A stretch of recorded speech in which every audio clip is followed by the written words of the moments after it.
Welcome and a hearty thank you to all of you for joining us for this South by Southwest EDU session, DEI, free expression, and harmonizing DEI, free expression, and academics. I'm Jackie Pfeffer Merrill, Director of the Campus Free Expression Project at the Bipartisan Policy Center in Washington, D.C. The Bipartisan Policy Center is the only organization registered in the District of Columbia that has the word bipartisan in its name. And I can tell you that's a real challenge these days. That's why the Bipartisan Policy Center, which normally focuses on state houses and Capitol Hill, is especially interested in supporting colleges and universities as they carry out their essential work in preparing the next generation with the values of mutual respect, civil disagreement, and preparing to be bipartisan leaders capable of forging constructive compromise across principled disagreement. The heart of the Bipartisan Policy Center's work on campus free expression is through its Academic Leaders Task Force, and I'm delighted to be on stage with three of the members of the task force. Linda Livingstone, president of Baylor University, Ron Crutcher, President Emeritus of the University of Richmond, and Carol Sumner, Chief Diversity Officer and Vice President of Diversity, Equity, and Inclusion at Texas Tech University.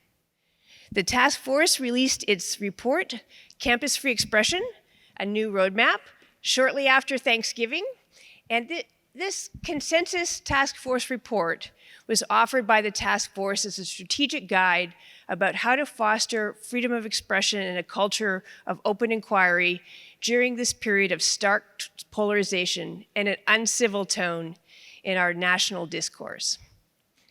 The task force noted that high school students, as when they matriculate on colleges today, bring with them new challenges. They have increasingly grown up in homogeneous neighborhoods where they may know few whose socioeconomic status, whose race, whose news sources, whose political views differ from their own. And they matriculate with few or not enough skills and habits of mind to have conversations across disagreement and difference. The task force also noted that many are skeptical that diversity, equity, inclusion can go hand in hand with a commitment to freedom of expression. The Knight Foundation survey released in January of this year found that that 2/3 of undergraduates think that commitments to free expression sometimes or frequently are in conflict with free speech rights. And so it's increasingly incumbent on colleges and university leaders to explain how commitments to diversity, equity, inclusion can be harmonized with freedom of expression, and to create learning environments that are safe, respectful, inclusive, and welcoming for all, while upholding commitments to open inquiry. So I'm looking forward to hearing from the task force about their recommendations. And before we will be premiering here at South by Southwest a short video that the Bipartisan Policy Center has prepared with the 4 task force recommendations highlighted. So now the video. What do you do with an idea? You test it. You share it. You open it up to criticism. You refine it. And you implement it. Right now, freedom of expression is losing ground on college campuses across the nation, where students should be exposed to new ideas and taught to think independently. It is this freedom of sharing our ideas that helps us progress as a nation. Academic environments have always been places where intellectual ideas are put to the test, from Galileo and the pursuit of science, to women's suffrage and equal rights, to the civil rights movement, to the war in Vietnam, and to today's social and political questions. These ideas deserve our attention as a society and to be debated on campus. While fostering free expression can come at the risk of controversy and division, it is essential to opening the doors of knowledge sharing, understanding, learning, and inclusion. For colleges and universities, this raises the question: how can we create an inclusive learning environment for all students while welcoming our most diverse cohorts in history? First, colleges and universities must address the perceived tension that pits freedom of expression against diversity, equity, and inclusion for all. Second, they should take steps to encourage diversity of thought on campuses. Third, they should adopt strong policies for the protection of free expression for both students and faculty. Fourth, they should encourage building of skills for students to engage in respectful discourse with their peers, an essential element of the collegiate experience and for being a citizen in our democracy. All students deserve to feel welcome on campus and have the opportunity to speak their minds without fear. That's why the Bipartisan Policy Center is working with colleges and universities across the country to foster free expression. Learn more about how to tackle these evolving issues at bipartisanpolicy.org/campus free expression.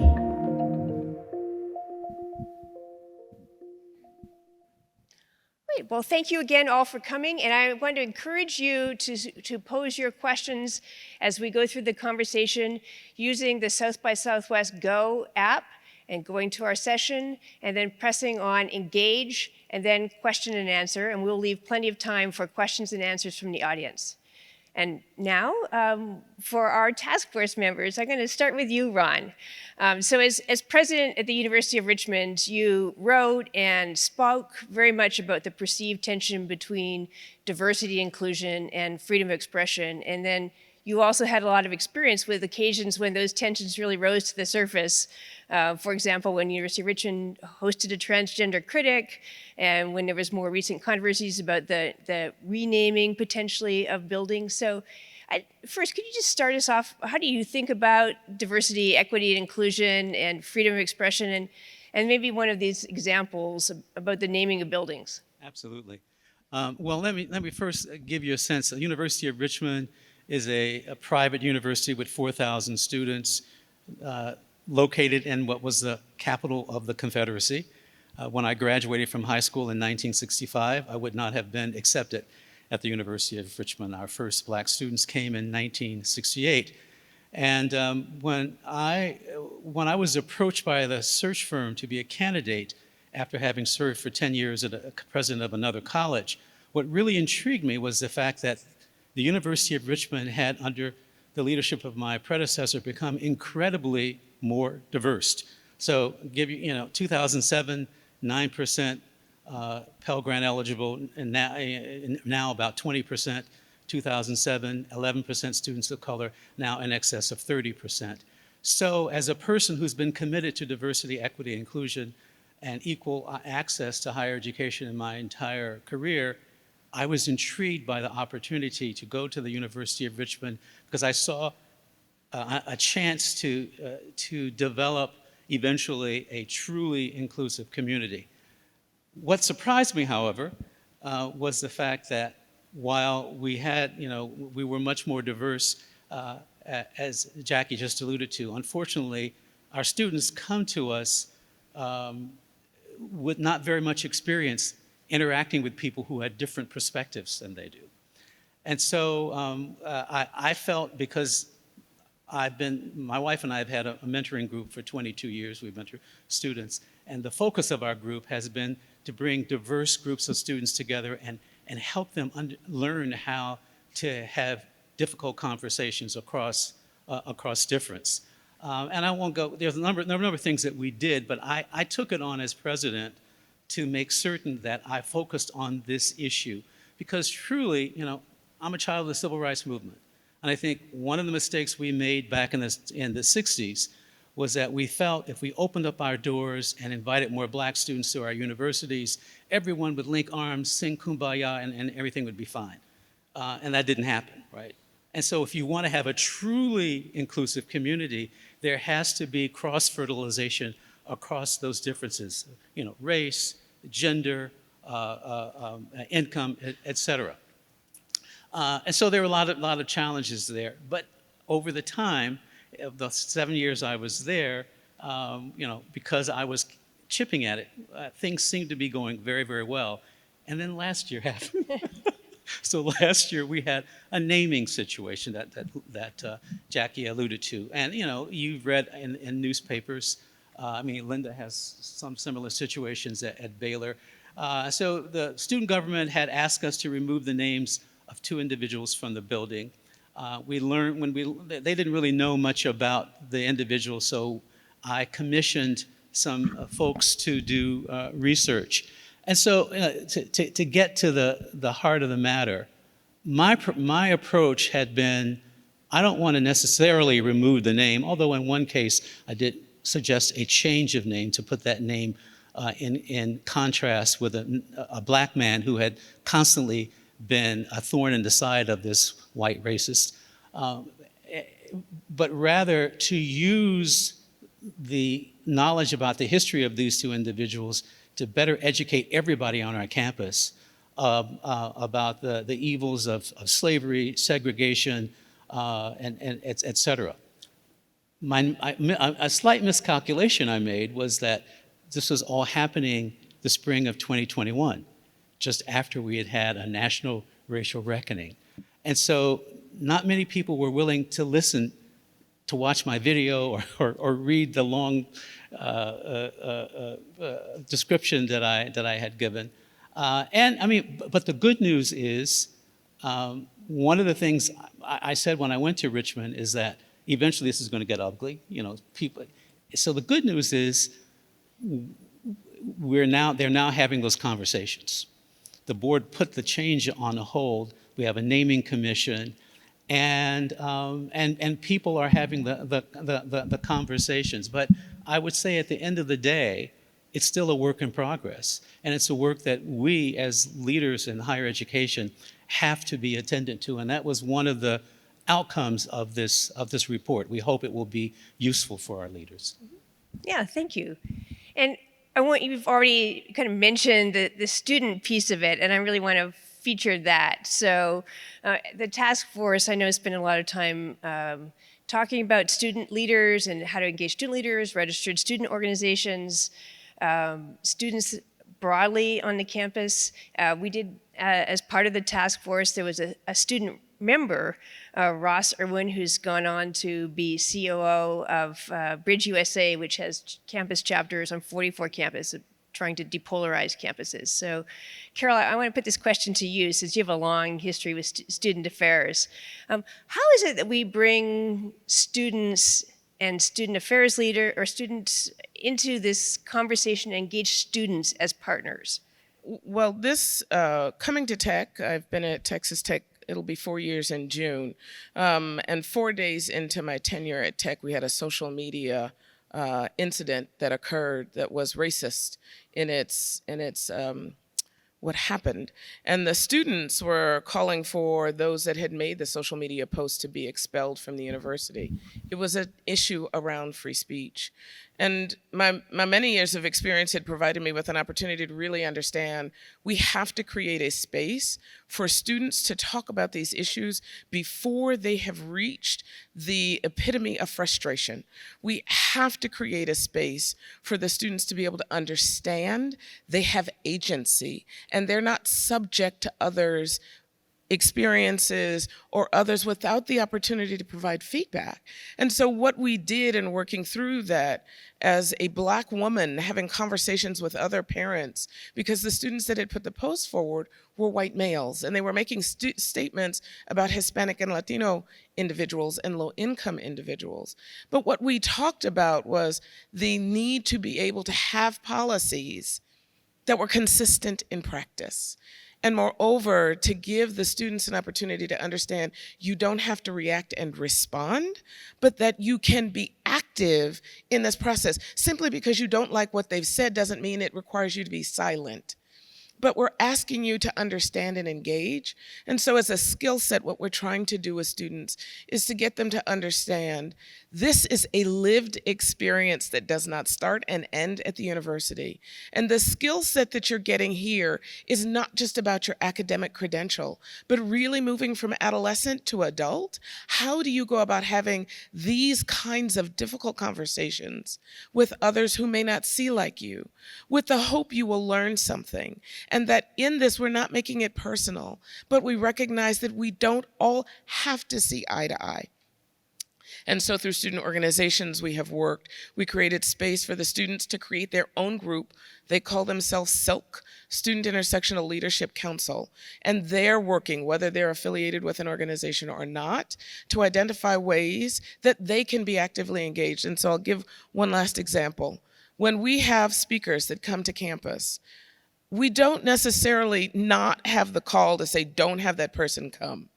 But the students act very differently because it's not just me, it's our student affairs leaders that are saying, so what would you like to do on campus the day that that speaker is here? Would you like to have a forum? Would you like to have an opportunity to engage? Because it's not one person, it's a campus community speaking to the fact that students have agency and can do something. And I think that's been a shift in our campus culture. So many ways to do that through student organizations, student government, engaging students and having conversations across difference. There are a lot of ways you can do that. Yeah, and I appreciate that, the skill set piece. I mean, one of the things we talked about on the task force was how that skill set is the same skill set you really need to be an engaged citizen and eventually a civic leader in a pluralistic democracy. And that diversity, equity, and inclusion is not an add-on. I was on a different conference. It's baked in, not bolted on. And I have to give credit, that was somebody else, but that's what we have to teach them about all of this. Well, speaking of teachers, I want to turn the next question to Linda. So we did have also on a task force, a professor, Dan Cullen of Rhodes College, and we heard a lot of stories and data about how teachers and professors are genuinely nervous about having conversations about fraught issues and talking about issues of sex and gender and race and equity in college classrooms, even though those are really essential to pretty much any class in the humanities or social science or biology and in the physical sciences. So one of the things the task force really was thinking about, and I'd like you to speak to, is how is it that we prepare faculty, whether they're adjunct faculty or tenured and tenure track faculty or graduate students who are the next generation of faculty, to be ready not to avoid these conversations, but really center them in the classroom? Well, you're right. I think we see faculty really struggling with how to manage these conversations in the classroom, how to raise these issues in the classroom where it's appropriate. But they are also dealing with students outside of the classroom in office hours and student groups that they might sponsor. And I don't think we've done a great job historically in colleges and universities of preparing our faculty and staff to do this. The other thing we know is when you survey our alumni, the individuals that are most influential and the reason they had such an impact, it's often faculty that did that. Certainly it can be staff as well. So we know that what faculty model for our students impacts them way into their time after they leave us. So I think there's things we need to be doing better and things we can do. I mean, I think first, our faculty have to know that we support them in issues of academic freedom and free expression, whether it's with regard to their teaching, whether it's regard to their research, and that they know we're going to have their backs in that context. Having good policies and procedures around that's also really helpful. We had a situation a year or so ago with one of our faculty, and this was a non-tenured faculty member who posted some things on social media that related to transgender issues, and it upset pretty broadly some folks in our community. And ultimately, our provost actually came out and made a statement supporting academic freedom, supporting free expression, indicating that, independent of what someone thought of what that person said or what the university might think, that this faculty member basically had the freedom to make the statements that they did. And so I think concrete ways you demonstrate as an administration that you support your faculty's freedom of expression, their academic freedom, it's really important to do that.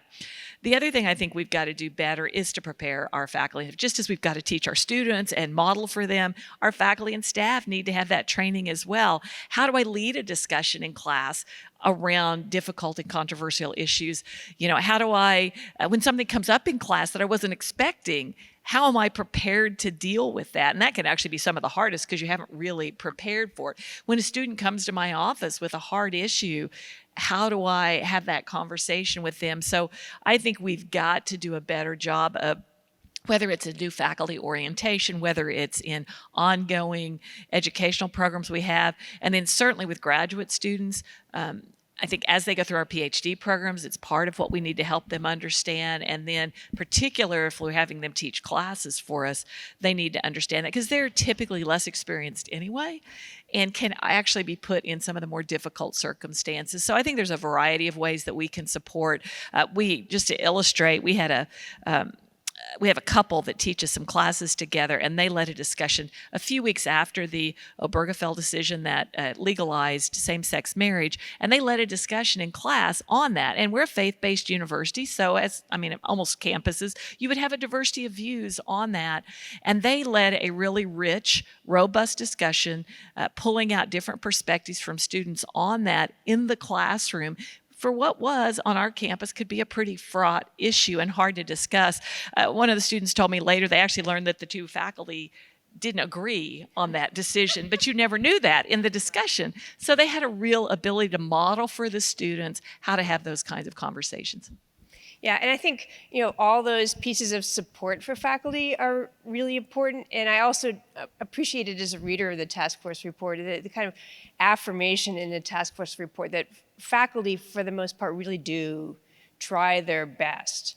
And BPC released a survey in conjunction with the release of the report that found that students, in fact, are more comfortable in the classroom talking about politics, about cultural issues, about religious issues than they are in social media or other settings. So I think there's kind of an unfortunate trope sometimes that faculty are not supporting real diversity, but they have a very hard job. And on average, they're really committed as just a core principle of being a faculty member to doing that. And I think, as Linda alluded to, I think they want to do it better. I mean, I remember my first year at the University of Richmond, we had a faculty retreat, and I was sitting at a table with a group of faculty, and I was talking about ensuring that that our students had the skills to have these kinds of conversations. And one of my colleagues stopped me and she said, faculty, we need some help with that as well. And so what we've done at Richmond is we embedded it into our inclusive pedagogy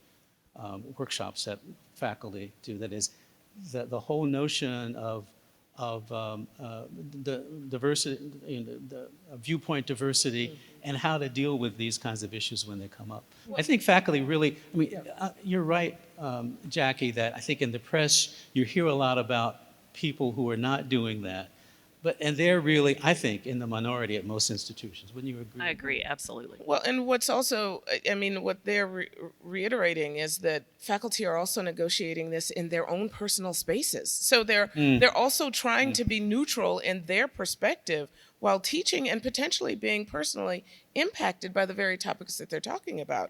And so we are never neutral people. We are always engaged in conversations through our respective identities, and we each have our own experiences and trajectories into this space. So it's understanding we really have to, we're learning how to do this as a discipline and as a practice to facilitate in a neutral way, while trying to balance what's our own experience with the very topic we may be moving through. The other thing I would add to that, I think if we're not preparing our faculty to do it, they'll avoid the conversations in class. And then frankly, it puts the burden only on our staff that are doing work with students in our student life and student engagement.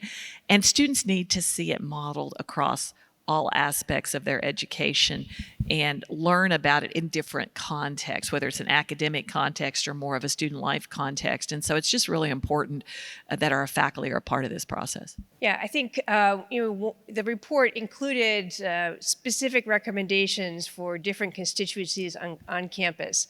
And the one of the longest sections is the staff and student affairs section, who I think are often, like faculty, sometimes get blamed, and they're not really sufficiently supported and in the work that they do when they are often the folks to whom students turn first when there's a freedom of expression controversy on campus. I think one of the things that we've done, so my many years of higher ed have been student affairs, working with various different institutions. And one of the things that we often find is you have visitors to come to campus. And one of the first places where students may encounter true ideologies, thoughts, and practices that are in contest with things that they see, that they believe, that, you know, we're supposed to be peaceful as these individuals that have come to campus. And particularly for international students that are trying to understand, what does free expression mean when that is not acceptable in my home country? So we have to do a lot of educating all the way around, but it was on student affairs. And the reason why it was a student affairs approach first is that we were also trying to mine the code of conduct. And not about the speech, but about the reaction and behaviors that might come as a result of students being frustrated, throwing water, or doing these other things. And so really having to talk through it without it being policing, but really from practice and in an environment where people felt supported to learn. I want to remind everybody that you could start putting in your questions. We already have some good one by going to the panel, this particular panel, and then selecting engage, and then putting in the Q&A.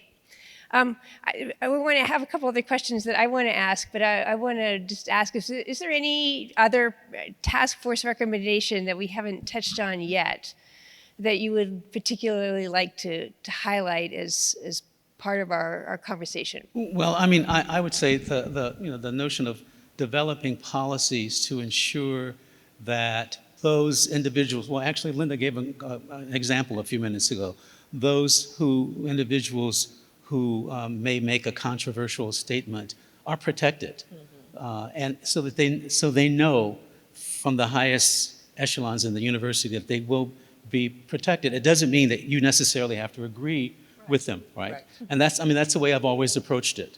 I don't necessarily agree with person X, but they have the right. And from my perspective, as long as they're not brandishing a knife or a gun and trying to kill someone, they're fine doing it. I think that's critically important, and I think more so now than ever before, because you're not only having people making those statements on campus and getting criticized internally, they're getting criticized externally, because there are a lot of far right groups or far left groups that kind of attack the individual. So the institution has to have policies so it's clear that you will be protected and supported if that happens. What I would add is, we talked about trustees, and to truly have a campus that supports free expression, you have to have a board of trustees, board of regents, whatever they might be, that understands that and backs the president and the administration in that effort to support free expression. So, we talked in the report some about how do you do that with your trustees. We actually did tabletop exercises with our trustees. These work with faculty, students, everybody, but where you put scenarios before them of these kinds of circumstances where they'd have happened on our campus or other people's campuses, and say, how would you approach this and how might we address this, so that it's not just theoretical, but they're actually seeing real issues in real circumstances on campus, whether it's in or out of the classroom, whether it's an outside speaker, whether it's something happening with a student group. And it really helps educate, particularly trustees that might not every day understand the issues we're dealing with on a campus. And so I think we've talked about faculty and students, but we can't forget how important our governing boards are in this, and the importance of helping educate them and having them support us in this process as well. I think one of the it came up in the course of our conversations was around athletes and athletics, and where student athletes retain their voice. But the perspective that I would share is that as we were going through the call for social justice at the height of George Floyd's murder, I sat with two of our student leaders who were really looking for ways that they could see change happen. And I met with them for 2 days. And I think as institutions with students that are student athletes, they're navigating a very different path. And so they're trying to figure out, how do I amplify my voice while doing this other role that I have at the university? And so that means bringing coaches into the conversations and athletic departments to really think in different ways about how we support our students. And I think our practices have to move from seeing them solely as athletes, like we talk about their performance, but the bodies they're in also need to be cared for. Just as we talk about nutrition, just as we talk about sports medicine, we need to also be thinking about how those students who have a very different platform are being able to see themselves making a difference through their expression. And so I think that that's been one of the ways we've also worked with our athletics departments and even with our Big 12 conference, is to say, how are we supporting them and expressing, but also how are they bringing people in to what they're trying to do so that they can be partners and collaborators. And that's really, we're all trying to do the same thing, to be heard, to belong, to feel as though we matter. That's a part of this work as well. You know, one of the things I would add to that, and I think this applies to faculty, staff, students, and student athletes, it came to mind because they're so high profile, is I think we also, and it goes to this care for individuals that are speaking out, is we also have to support them in how they're going to be responded to, because particularly students may not be prepared for, they may love the accolades they get for speaking out, but they're going to be people that are not kind to them and are ugly to them if they speak out. And we have a female faculty member who wrote a book about women in the church that some view as rather controversial. And she talks about how ugly some people have been to her and how hard that has been. And so I think we have to recognize in this context of a place where we care about free expression and we support academic freedom, that when people do that, they need to understand that we value that and support it, but we also have to help them deal with the ways in which they're responded to, which are not always positive. And we had our women's basketball team put a social media post out, and they got that backlash. They did not anticipate how visceral it would be. And so I went to meet with them, but I asked them, I know you've done this, and we've had to have conversations about Black Lives Matter movement versus Black Lives Matter and a social justice movement. What is your commitment as a lifetime commitment to something? Movements come and go. So I want to know the longevity of the change you're seeking, but also asking them, when did you talk about women's issues? When did you talk about some of the other issues that you all are facing? Because again, I get that you're trying to make a statement.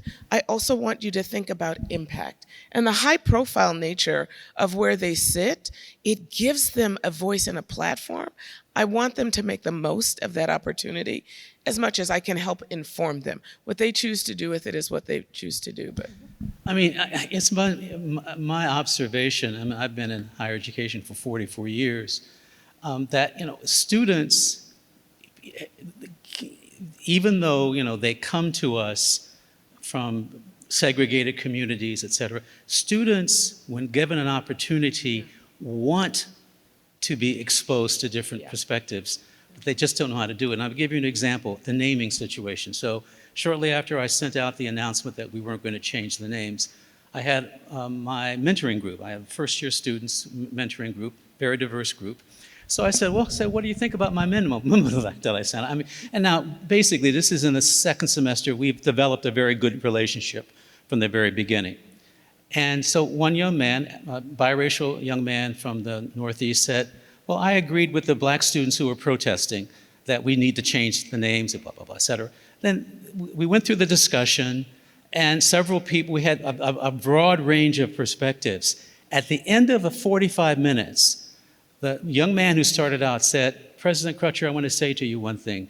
If everyone in the United States could have an open, honest discussion as we've had today, we'd be a much better place. We wouldn't be as divided as a country.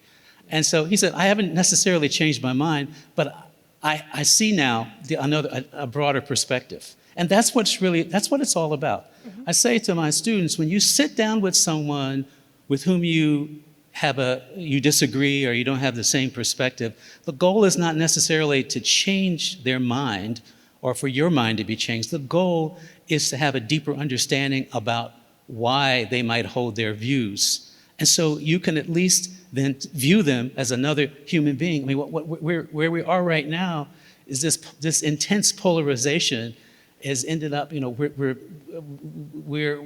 vilifying folks on the other side, and that's not healthy for our economy, for our democracy, No, I think or our economy, but. Yeah.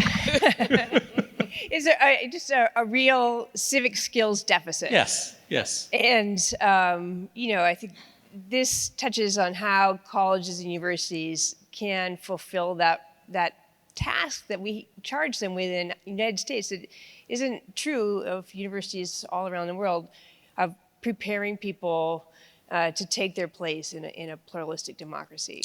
Yeah. If I can just say this, one of the R words we love to use in higher ed is rigor.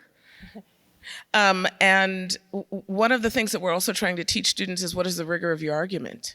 Right? It's about the process of inquiry. It's about the understanding of another perspective and being able to argue that. And so even as we're talking about students that might be in a history course that are struggling over the notion of a movement, use your process of academic rigor to explore the histories of movements, so that there's a different approach that hopefully students are gaining in the process of doing this, that they're actually learning how to build an argument in a different way that can step back from it being so visceral and personal, but really helps you to articulate what you're wanting to get across to the person. I'm not saying don't be personal. I'm saying know how to go about establishing why you believe what you believe. Which I think goes to helping students differentiate fact from opinion and being able to build evidence-based arguments. Yes. And frankly, we should be doing that regardless of these issues on our campuses. Students need to learn how to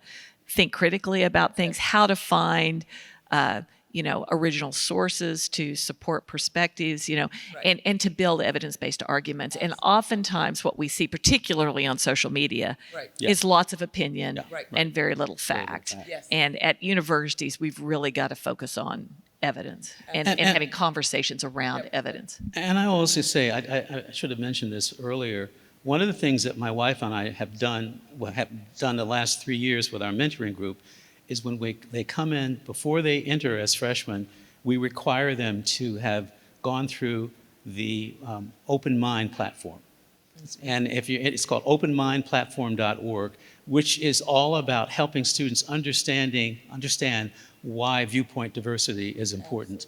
Yep. And it has changed the whole dynamic of our first meeting with our groups as a result. Yeah, I think that one of the things that the task force includes is a bunch of recommendations, because right now campuses, especially coming out of COVID and with financial pressures, are stretched thin. So we make in the task force report a bunch of recommendations of resources that are available. So the Open Mind platform, the New York University campus free expression and orientation modules, the Georgetown University Free Speech Project orientation modules, and Linda mentioned the table talk exercises. One can imagine all kinds of additional examples, but the task force prepared, I think, 9 or 10 examples that can be used for a faculty retreat or a trustee meeting for breakout sessions. So that is part of what the task force is trying to do, is just make resources easier and easily available.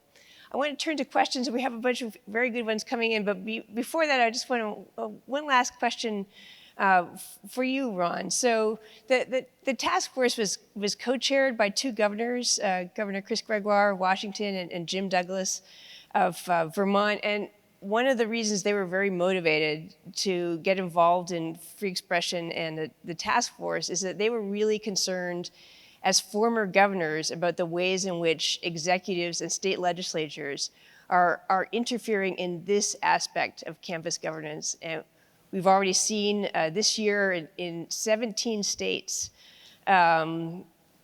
legislation introduced about freedom of expression in higher education. So, as somebody who's looked at these questions as a president, and I know you have a role at the Virginia Bar Association, can you just contextualize why is this happening, that we're seeing this kind of state intervention, and how should colleges and universities understand it and respond to it? Yeah, well, I think that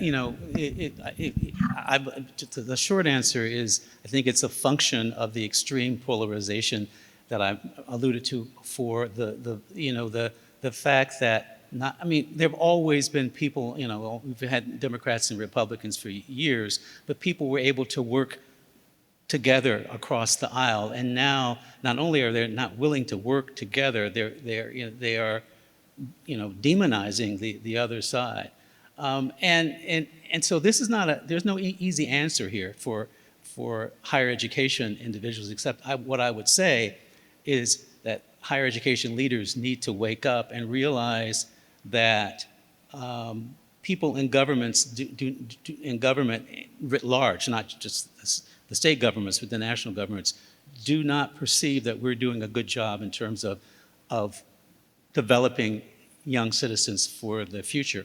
But with respect to the governor's things, I'm in Virginia. I spent time with Governor Northam when he went through his blackface situation.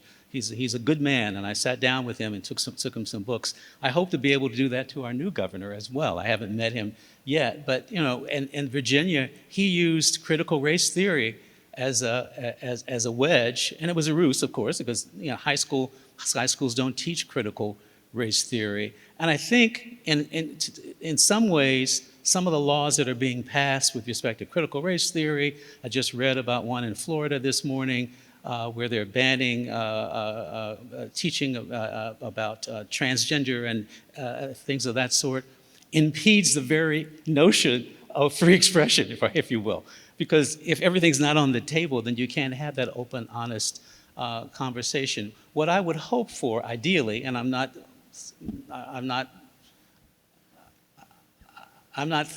certain this is going to happen, for people like Chris and Doug can come together to have conversations.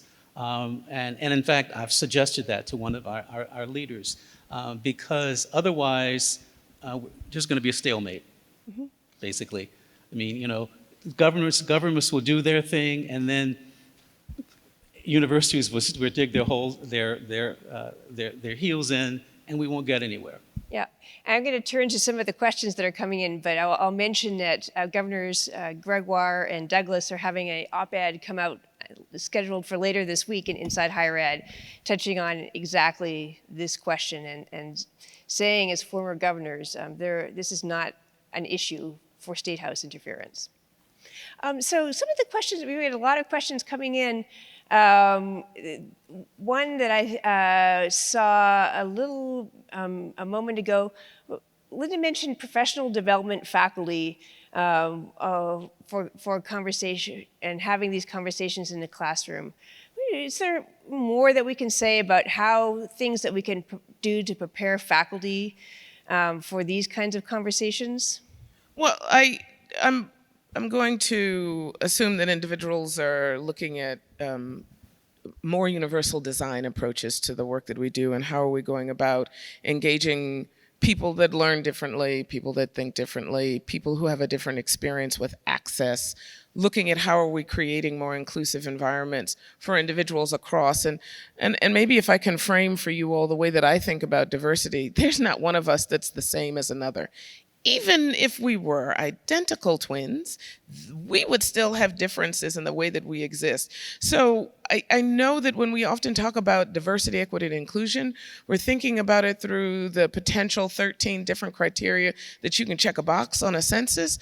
I take a completely different approach to that, to say we have to look at every individual for what they bring to the table and how they go about accessing and engaging. There are two ways that we are often working. So when we're talking about this kind of opportunity to think about neurodiversity, or thinking about training for faculty members in a classroom space, or thinking about the way we're engaging students, you have lots of resources on campus.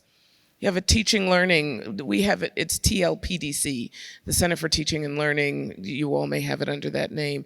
How are you doing workshops and opportunities to engage there? How are you all working with your faculty at orientations? Do you all have a professional development series or some kind of competency-based experience for learning for faculty? My office provides funding to our Teaching and Professional Development Center for Inclusive Excellence fellows. And so they're talking about DEI. There are countless ways that we can go about engaging people, and not just through the frame of race and ethnicity, but you can be in so many different facets and in a STEM field. Add that in there. I'll lastly share this. I did a keynote address for our bio and biology department, and one of the faculty members was like, "We've never had someone like you present to us," meaning a non-STEM person. And I thought, well, let's do this. And so I went through my whole speech, and what I shared at the end is, you all look at things under the microscope and try to figure out how do they work and become what they do. I look at people as a whole entity and do the same. So what we're trying to do for faculty members is help them relate what they're doing, and even if it's not in their field, find a way to make it relatable. I mean, we found case studies are really good and giving examples. And I mean, and we do that through our we call it a faculty hub at the University of Richmond. And case studies that are based on actual situations. A situation where in a classroom there was a conversation about whether or not the statues on Monument Avenue should come down. And during the conversation, one black student in the classroom, during the conversation, students all seem to think that the statues should stay up. And the faculty member says nothing. That's an opportunity. Yeah. The faculty member doesn't have to necessarily give his or her opinion. They can simply say, well, there are people who think that. Yes. Fill in the blank. And that, I think the case study method has been very, very helpful in our faculty hub. Yeah, a couple other things I would add. I think mentors can be very helpful, particularly for newer or younger faculty. If you have a faculty member you know is really good, and somebody's going to be teaching a class where these kinds of issues come up, having them mentor them, observing someone in a class that's doing it really, really well, can be also extremely helpful. But I would say, and this kind of goes to something Carol said, there are just techniques for how to lead discussion in class that are independent of the topic. And if you grew up only hearing lectures when you were in college or doing a lot of lecturing yourself, you may not actually have learned skills of small group discussions, facilitating discussion, the kinds of questions to ask, the ways to transition to bring in alternative viewpoints, creating picking a student to be the dissenting voice regardless of what they believe about something. So they have to express an opinion that might be different than their own. So there's a lot of techniques. And so if we help faculty members know what some of those techniques are independent of the topic, then when these topics come up in class, they have some tools for how to deal with them. Another question that has in here the queue here touches on something that Linda brought up earlier about things that faculty members might have said that were controversial, like a book about women in a church, or even something much more controversial about that they've said outside of the classroom, either in their scholarship or in extracurricular speech, with which a student finds really offensive. So how is it that we can think about helping students navigate and helping faculty navigate a situation where a faculty member has said something outside of class which a student finds really offensive, and they're coming into the classroom wondering about how to navigate that as a student? There's always something in the news, and there are different topics every week. There's something. There was a case out in California, I believe, a faculty member. There were questions about their speech related to their grading, right? So I think as we're trying to separate for individuals, a faculty member has a right to be able to speak. The slippery slope is when people start making speech or saying things that might be perceived as having an impact on their practice in the classroom space, and how that perception might have an impact on the perceptions of the people that are in their classes. That's when you're trying to do it, because, again, we are individuals. Like, I have opinions, I have a perspective. And I think when we're talking to students, and as the Chief Diversity Officer, I've had many conversations with students on things that have been said in the classroom. And they've often asked, can you be a part of a conversation? And the thing I've always said, I will never be a part of a punitive conversation. I will be a part of an informative conversation. What did we learn? What might we say differently? You can be critical of someone's work and not make them feel like it's about their race or their ethnicity, but you can be critical of the work itself. And I don't think faculty members are intending to do harm, but I think outside of work, they have perspectives. And again, when they voice them, we've had that to happen at Tech, where a faculty member has said something and the backlash was pretty pronounced. And I met with them to talk about that experience. So, I think the bottom line here is that you have to ensure that, I'm speaking as a leader of an institution, that you are about the business of ensuring that everyone in your campus feels as though they belong, feels included. And so, example of the University of Richmond, when I went there, I asked for disaggregated data because I wanted to see our low-income students of color graduating at the same rate, participating in high-impact practices. And the good news was that they were. And in fact, our low-income students graduated at a higher rate. But then when we did a further retention study, what we learned is that some of our students of color didn't feel as though they belonged. They felt like they were a guest in someone else's home. And I said, we need to fix it. We need to do something about that. We developed an inclusive excellence plan, but that doesn't happen overnight. And you have to continually have your eyes on that. And that has to be, and this is something that one of our fellow presidents on the task force quoted in our report, that has to be the base level for you. That sense of belonging for everyone, not any particular, but everyone has to feel as though they belong at the institution. And it's not something that happens overnight. You have to constantly be focusing on that. And one last thing I'll say, when faculty pushed back at me about changing the name of the Ryland building, actually it was a dean in a meeting, and I said, okay, you change the name, and then what? How does taking that name down materially impact the lived experiences of Black students on our campus?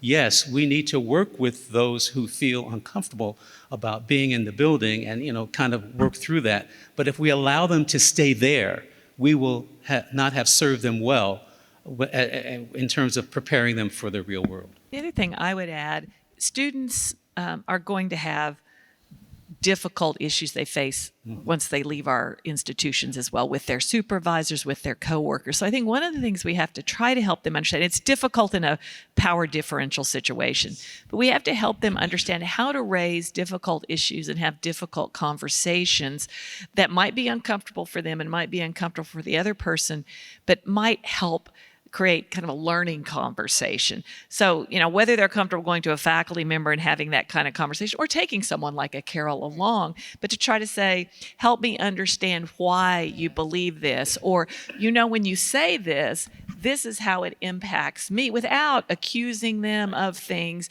And that's just not a natural skill set. But if we can teach our students to be willing to do that, maybe first with their friends and neighbors that are kind of at the same place, but also then to be able to do that with those like faculty or their boss someday or a colleague, we're doing them a service that's going to help them in life in situations that aren't nearly as safe to be in as a college campus for these kinds of conversations. Yep. And we actually have a pilot program at the University of Richmond. So in honor of my stepping down, one of the funds that people could give to was the Dialogue and Inclusion Fund, where we sent people to the university. Well, we didn't send them because of COVID, but they went to the University of Richmond, the dialogue program, and are facilitating, trying to teach students, once they've learned it, once the faculty and staff have learned themselves, how to have more agency within their classroom with respect to this. I think not everybody in our audience will know that you, Ron, are a musician. And I think one phrase that you used in the task force meetings often, that the campus is like a practice room. Yeah, it is. That we are getting students ready, and we're focused on their 4-year experience there, but there's also another time horizon of their life as citizens and people in the workplace, and this is it's a citizen skill, it's a workplace readiness skill, to be able to have these kind of conversations. Universally should be a practice room or a crucible for learning how to live in a democratic society. And I always remind our students, we should not take our democracy for granted. Our democracy is not a fully fledged adult. At best, our democracy is an emerging adult. And of course, I think we're seeing that now. But can I just add, when you're talking about a classroom, we were talking backstage, so my daughter is in the field of architecture, and they have things called studios where they have to stand in front of their peers and faculty and have their work critiqued. And I think, what we're also trying to do is to provide a space where the critical feedback that individuals are giving is not intended for malice. It's not intended to bring them down or to make them feel negatively about their perspectives, but to provide them with a view from someone else's perspective and the things they may or may not see as a result of their own personal connection to that work or item there. So, and the last I'll say is many of our faculty and staff may not have had environments where this was happening. So we are all learning at the same time, but in different positions to the topic. So that's why as an institution we have to continually work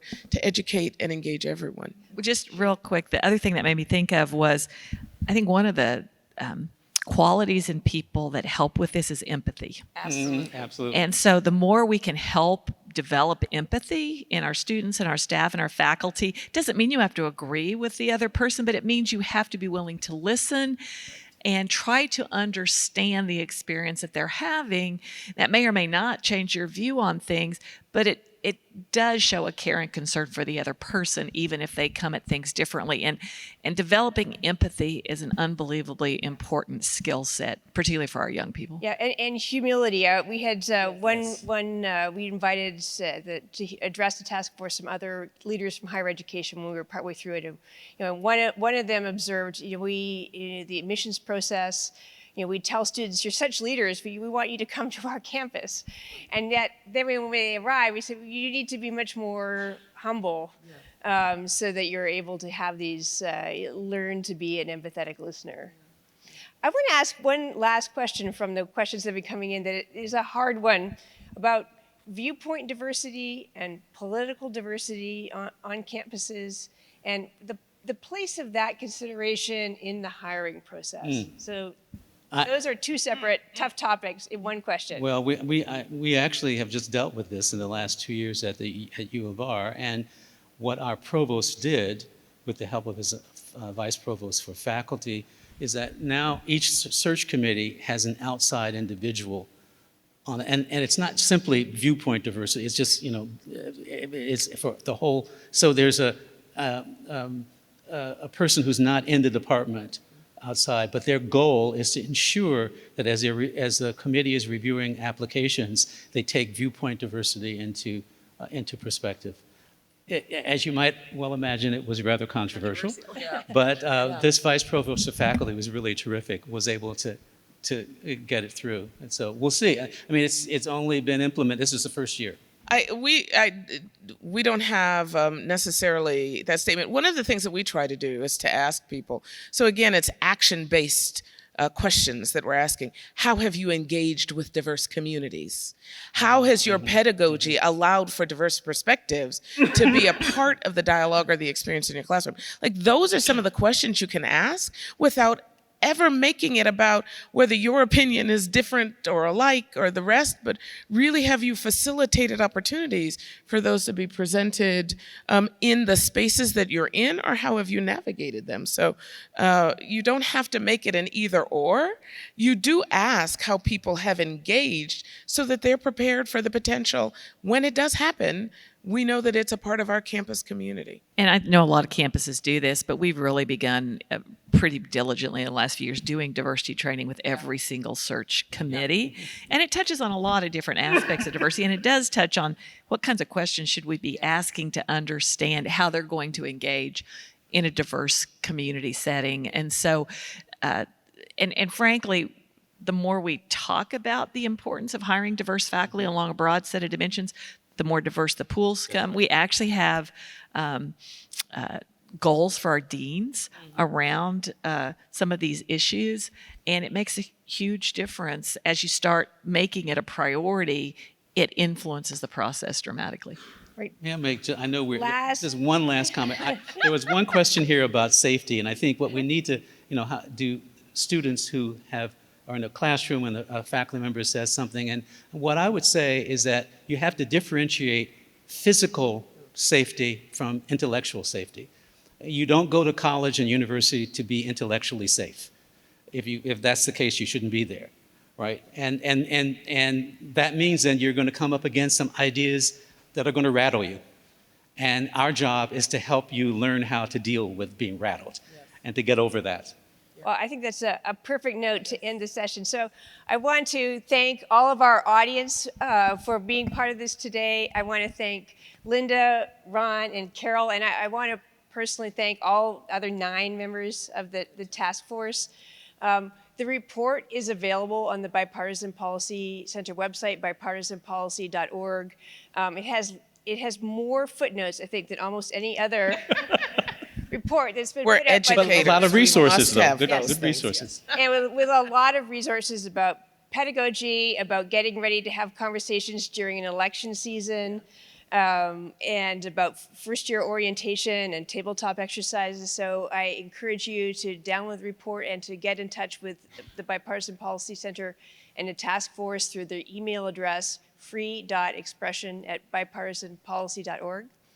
And I also want to say it's been a tough 2 years for the country, and it's been a really tough 2 years for higher education. So all of us are wishing all of you the best for the rest of the spring 22 semester and a return to a yet more normal, fingers crossed, fall 23 semester in the weeks ahead. So thank you very much. Thank you.